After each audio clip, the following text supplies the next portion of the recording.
Exercice 8, une histoire de quiz. Tu participes au jeu télévisé Qui veut être millionnaire où tu dois répondre à 10 questions. Tu commences avec un capital de 1 euro. À chaque question, une bonne réponse multiplie ton capital par 4 et une mauvaise le divise par 4. Tu repars avec la somme arrondie au centime. Premièrement, écrire sous la forme d'une puissance de 4 le gain maximal qu'un candidat puisse obtenir et justifier le nom du jeu en la calculant. Alors, le maximum que tu puisses obtenir, c'est si tu réponds correctement aux 10 questions. Donc, au départ, on a 1 euro. Voilà. Si tu réponds correctement à la première question, tu vas multiplier ça par 4. Si tu réponds correctement à la deuxième question, tu vas encore multiplier par 4. Et à chaque question, si tu réponds correctement, tu vas multiplier par 4. Donc, au total, au maximum, tu peux multiplier donc 1 euro par 4 10 fois. Donc là, j'ai déjà 5 facteurs 4, 6, 7, 8, 9, 10. Je vais recompter 1, 2, 3, 4, 5, 6, 7, 8, 9, 10. Cool. Et tout ça, je veux l'écrire sous la forme d'une seule puissance. Et on aura du coup 4 à la puissance 10 euros au maximum. Alors 4 puissance 10. Allez, on fait une passe à la calculatrice. 4 puissance 10. Et ça fait 1 48 576 euros. D'où le nom du titre. Si tu gagnes, si tu as correctement répondu aux 10 questions, tu es millionnaire. Voilà. Ok.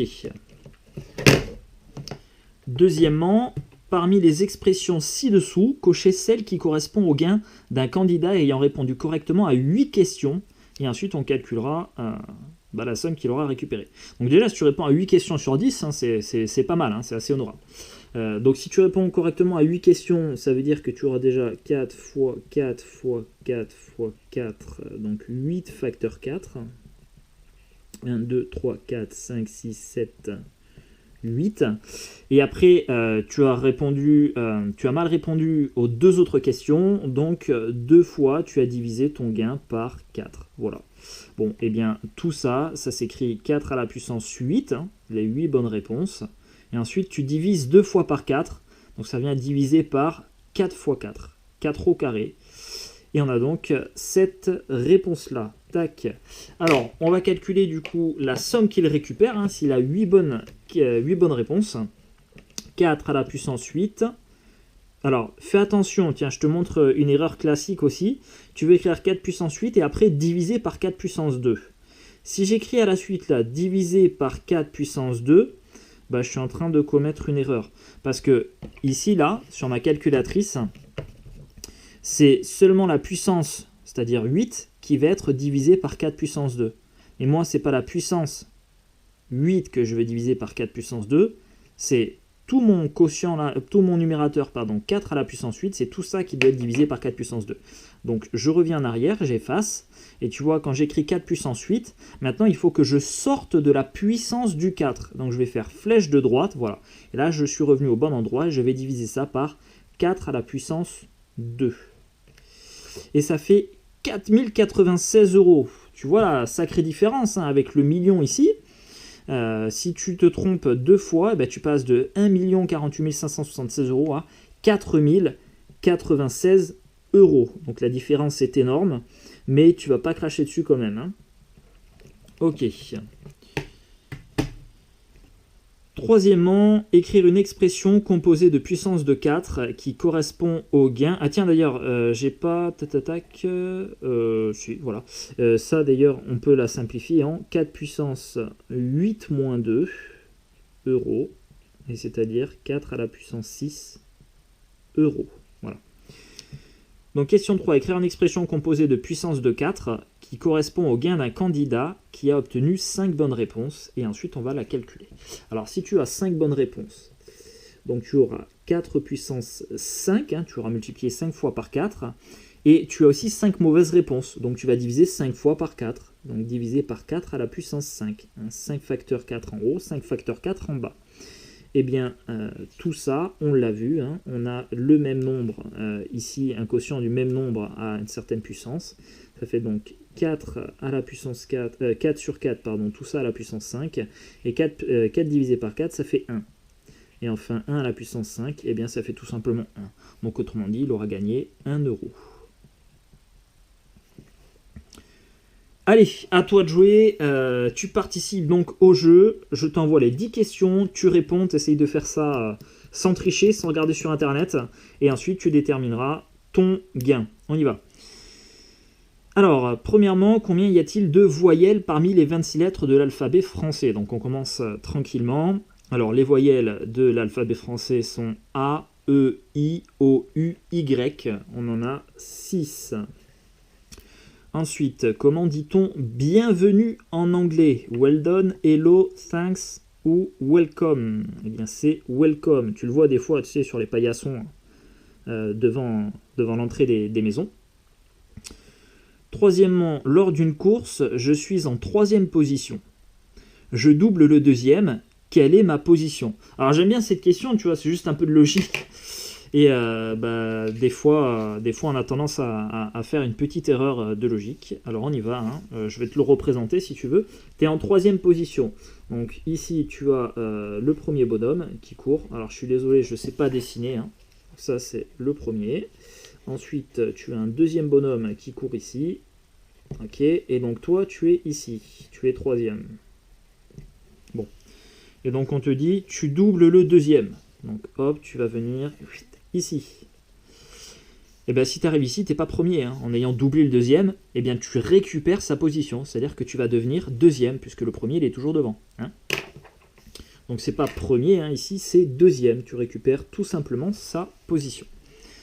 Question 4. Le nombre XVI écrit en chiffres romains correspond au nombre 151, 16, 14 ou croix V bâton. Alors ça, c'est une dédicace aux inconnus. C'est peut-être pas de ta génération. Si tu as envie de te marrer, tu tapes sur YouTube les inconnus, la révolution. Et tu comprendras le fameux croix V bâton de Louis XVI. Alors, le X en chiffre romain, c'est pour désigner la quantité 10. Le V, c'est pour désigner 5. Et le I juste après, ça va désigner 1, si tu veux. Donc, on va avoir 10 plus 5, 15, plus 1, 16. Voilà. Et pour obtenir 14, il aurait fallu que le I se trouve avant le V. Ok. Cinquièmement, compléter les points par la forme appropriée, donc un peu d'orthographe. Il a appris son cours, il sait donc son cours. Alors comment on écrit c'est ici? Eh bien c'est la dernière forme, S-A-I-T, hein, du verbe savoir. Voilà. Quelle est la formule chimique de l'eau? Allez, un peu de chimie. Alors CO2, sûrement pas. CO2, c'est le dioxyde de carbone. H2O, qui est bien connu en effet, 2 atomes d'hydrogène liés à un atome d'oxygène, c'est la formule de l'eau. Alors Cn-, c'est le cyanure, c'est du poison, hein, à pas prendre, et CH4, je crois que c'est le méthane. Septièmement, on dispose de 3 billes de même dimension. L'une d'elles a une masse de 10 grammes, et une autre a une masse de 40 grammes. On ne connaît pas la masse de la 3e bille. On les lâche toutes les 3 à 10 mètres de hauteur. Quelle bille touche le sol en premier? Est-ce que c'est celle de 10 grammes, celle de 40 grammes, la 3e ou encore les 3 en même temps? Bonne question. Donc là, on est sur de la physique. Donc on a une bille ici de 10 grammes, une bille de 40 grammes et une 3e bille dont on ne connaît pas la masse. Pour l'interrogation. On les lâche toutes à 10 mètres de hauteur. Et donc la question qu'on se pose, c'est laquelle des 3 va toucher le sol en première position? Alors, pour répondre à cette question, si tu réfléchis un peu, je pense que d'un point de vue logique, tu peux trouver la réponse sans même connaître la physique. Étant donné que tu ne connais pas la masse de la 3e bille, tu devrais être en mesure de répondre les 3 en même temps, puisqu'il y a une seule bonne réponse. Et normalement, avec la question, tu dois être capable de trouver la bonne réponse. Donc comme tu ne connais pas la masse de la 3e, eh ben, c'est que tu n'auras pas une priorité sur... c'est pas l'une des 3 billes, si tu veux, qui va toucher le sol en même temps. Hein, ça ne va pas dépendre, si tu veux, uniquement de la masse de la bille, puisque tu ne connais pas la 3e. Donc auquel cas, tu peux répondre les 3 en même temps, qui est la bonne réponse. Alors, l'explication physique, je ne crois pas être le plus qualifié, d'ailleurs, je crois pas, c'est sûr, hein, je ne suis pas le plus qualifié pour t'expliquer ça. Donc je t'invite à demander à un professeur de physique.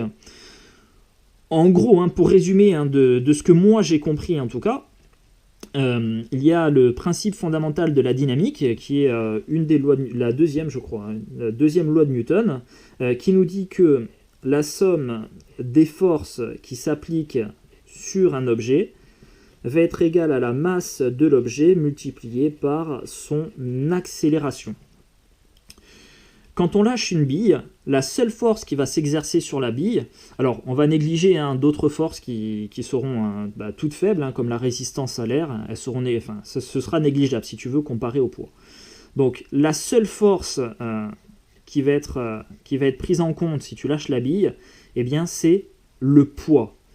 Le poids qui est en fait la force exercée par la Terre, qui est appliquée sur ton corps et qui le tire, voilà, qui l'amène vers lui. Et il se trouve que le poids, pour le calculer, le poids d'un objet, tout comme le poids de ton corps, c'est pas un certain nombre de kilos, le poids ça s'exprime en newton, d'ailleurs tu as déjà dû le voir dans certains chapitres, eh bien le poids ici, donc là on est dans le cas de la bille où on la lâche, on aura m multiplié par son accélération. Et pour calculer le poids, c'est tout simplement la masse multipliée par l'intensité de pesanteur de l'astre sur lequel il se trouve. Donc là, en l'occurrence, on va parler de la Terre, et ça équivaut à 9,81 de mémoire newton par kilo. Bon. Donc finalement, comme on n'a que le poids qui entre en compte quand on lâche la bille, on va avoir m fois g qui va être égal à m fois a. Voilà. Et on voit ici que finalement ça va être complètement indépendant de la masse de la bille, puisqu'ici on va pouvoir simplifier par m, et il nous restera tout simplement, tu vois, l'accélération de la bille sera donnée uniquement par l'intensité de pesanteur de l'astre sur lequel on lâche la bille. Donc tu vois, peu importe la masse, si tu as une bille de 10 grammes, son accélération sera égale à l'intensité de pesanteur qui, elle, est une constante. Donc, je mets environ 9,81 newton par kilogramme. Voilà. D'ailleurs, ici, ça c'est la valeur absolue, pardon. La norme, puisqu'ici on est en vecteur, je ne veux pas trop rentrer dedans. En gros, c'est 9,81 newton par kilo, et ça, c'est une constante. On aura la même chose pour 40 grammes, et on aura la même chose pour la bille dont on ne connaît pas la masse. Ça peut être 1 gramme, 100 kilos, tout ce que tu veux. L'accélération sera la même, donnée uniquement par l'intensité de pesanteur. Voilà. Et du coup, comme on les lâche toutes les trois à la même hauteur et sans force, tu vois, on les lâche. Donc au départ, au moment, à l'instant t égale 0 où on lâche les billes, eh bien si tu veux, leur vitesse est nulle au départ. Donc comme elles ont la même vitesse initiale et que l'accélération est la même pour les trois, eh bien elles vont arriver toutes les trois au sol en même temps. Mais pour plus de précision, encore une fois, demande à ton professeur de physique. Il t'expliquera ça bien mieux que moi. D'ailleurs, j'espère que je n'ai pas commis d'erreur dans ce que je t'ai raconté. Donc les trois en même temps. Ensuite, question 8. Qui a présidé la France entre le 16 mai 2007 et le 15 mai 2012 ? Donc culture générale. Alors, c'est Nicolas Sarkozy, voilà. Qui a succédé en tant que président à Jacques Chirac, et après Nicolas Sarkozy nous avons eu François Hollande, et il a été suivi d'Emmanuel Macron. Question 9, lequel de ces pays ne se trouve pas en Afrique ? L'Arabie Saoudite, l'Angola, la Libye ou le Sénégal ? Eh bien c'est l'Arabie Saoudite, voilà, qui se trouve en fait en Asie, tu vois, il est au sud-ouest de l'Asie et il va être, si tu veux, quasiment collé, si ce n'est collé d'ailleurs, à la pointe nord-est de l'Afrique. Mais l'Arabie Saoudite se trouve en Asie. Et enfin, 10e question, en quelle année a été accordé le droit de vote aux femmes en France ? C'est en 1944, là encore, question de culture générale. On remercie le général de Gaulle, puisqu'il me semble que c'est lui qui l'a fait passer. Et là encore, j'ai énormément de lacunes en histoire. Donc je t'invite à chercher sur Internet pour plus de précision. Voilà. Il te reste maintenant à calculer la somme que tu as gagnée. Donc je te laisse faire en contrôlant tes réponses.